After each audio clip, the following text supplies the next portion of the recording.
Պարոն Բաբյան, այս իրավիճակում Նիկոլ Փաշինյանը հունիսի 20-ին մեկնելու է Թուրքիա, հանդիպել է Էրդողանի հետ, Ալեն Սիմոնյանն էլ այս այցը պատմական է որակել։ Ձեր համոզմամբ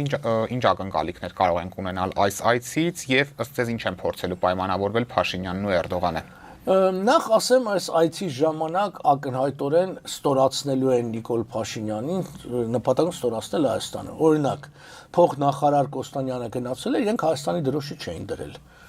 Կամ չպտիլներ թուրքական դրոշը միայն սեղանի վրա փոքր դրոշակները լինեին, կամ եթե թուրքական դարձել հայկականներ լինեն, չէր դրված։ Դա ստորացում է։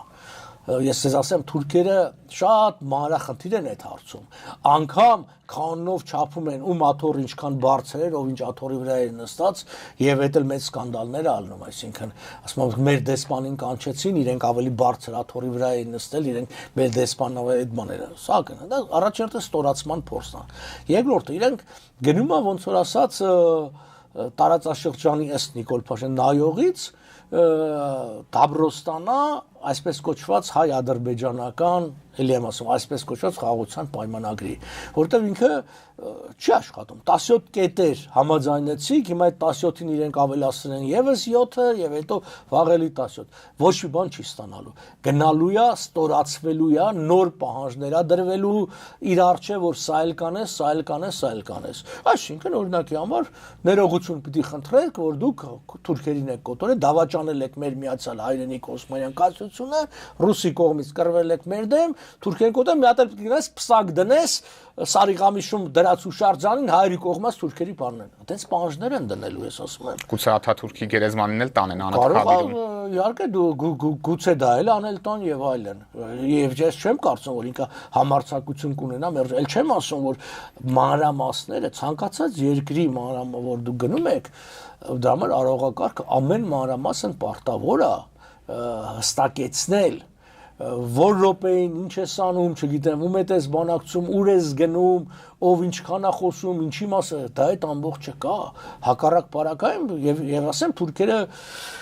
եւ ես այդ դառը փորձ ունեմ, այսինքն թուրքերը շատ խորամանկ են, անգամ նենք, այսինքն մենք բանակցել ենք, ես այդ ժամանակ Բուխարեստում էի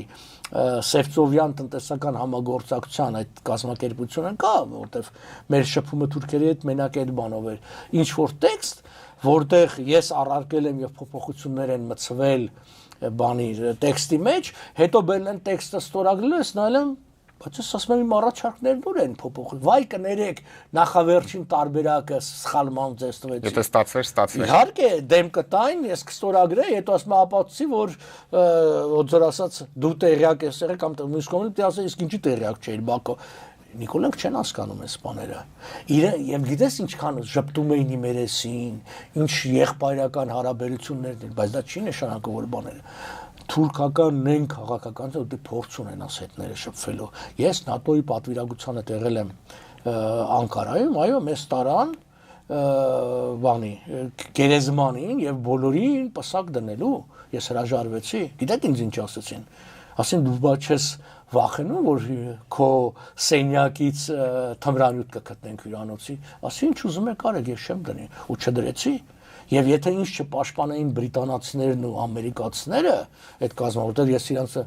գործ ասամչով Կլաուս Նաուման, որը 4 աստղանի գեներալ ՆԱՏՕ-ի, ինձ է ձվել Կլաուս Նաումանը ասեց, երբ որ հետո մենք վիրուսը հանդիպեցին, ասեց դու գիտես չէ՞ որ մեր այդ չլներ քեզ կտոր էին անել, ասի ես գիտեի, բայց քանի որ ես ձեր հետ էի, ինձ կտոր չարեցին, այսինքն ես ՆԱՏՕ-ի պաշտոնական կավատիրացան։ Հիմա Նիկոլ Փաշինյան այս մանրամասները բանարը, որտեվ ինքը հավաքել է մարդկանց իր շուրջը, ես գիտեք փողոցում քայլելուց ինչքան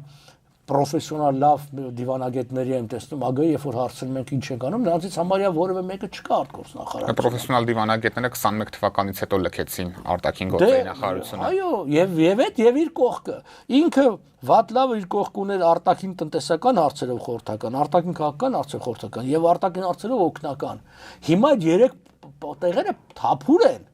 Հիմա եթե հարստանք, այսինքն ով է իր կողքը, իր հետ միասին որոշում բանը, ասենք քաղաքականությունը, բանը Միրզոյանը։ Միրզոյան նախ ինքը առանձնապես բան չի հասկանում։